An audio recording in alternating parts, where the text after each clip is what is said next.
জিনিস আপনারা হয়তো খেয়াল করেছেন, এই জুলাইয়ের পরে লাগাতার যদি শাহবাগের ফ্যাসিবাদের বিরুদ্ধে কেউ বলে থাকে সেটা ইনকিলাব মঞ্চ। যখন হেফাজতও বলে নাই, হেফাজতও যখন শাহবাগের বিরুদ্ধে সমাবেশ করে নাই, শাপলা গণহত্যার বিচার চাইয়া বড় কইরে সমাবেশ করে নাই, তখন আমরা শাহবাগের ফ্যাসিবাদের বিচার চাইয়া শাহবাগ অবরোধ করে 3 দিন জাদুঘরের সামনে অবস্থান নিয়েছিলাম। আপনাদের নিশ্চয়ই মনে থাকবার কথা। কিন্তু এইখানে একটা কথা, শাহবাগে যারা গিয়েছে না বুঝে তারাও যদি তওবা করে, আমরা তাদের সাথেও জুলুম করতে চাই না, তাদের সাথেও আমরা ইনসাফ চাই। আমি আমার শত্রুর সাথেও ইনসাফ চাই। যে আওয়ামী লীগ গণহত্যা করে নাই, ধর্ষণ করে নাই, আয়নাঘর করে নাই, সেও যদি ট্রুথ অ্যান্ড রিকনসিলিয়েশন কমিশন করে তওবা করে ফিরে আসে, নতুন বাংলাদেশ বিনির্মাণে অংশ নিতে চায়, আমরা তাকেও ক্ষমা করে দিয়ে তার সাথেও ইনসাফ করতে চাই। কিন্তু তার আগে বিচার নিশ্চিত করতে হবে।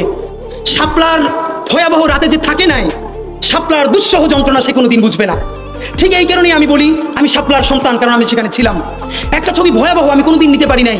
2 ভাই, একজনের লাশটা বুকে চড়াইয়া এরকম ধরে আছে, যাইতেও পারতেছে না, নিতেও পারতেছে না, পতাকা চড়ানো, চতুর্দিকে গুলি, শাপলার বিভীষিকাময় দিন রাত। কিন্তু এই জন্য কি আমরা আমাদের সাথে যে জুলুম হয়েছে, আমরা কি আরো আরেকটা জুলুম কারোর সাথে করতে দিব? না, আমরা জুলুম করতে দিব না।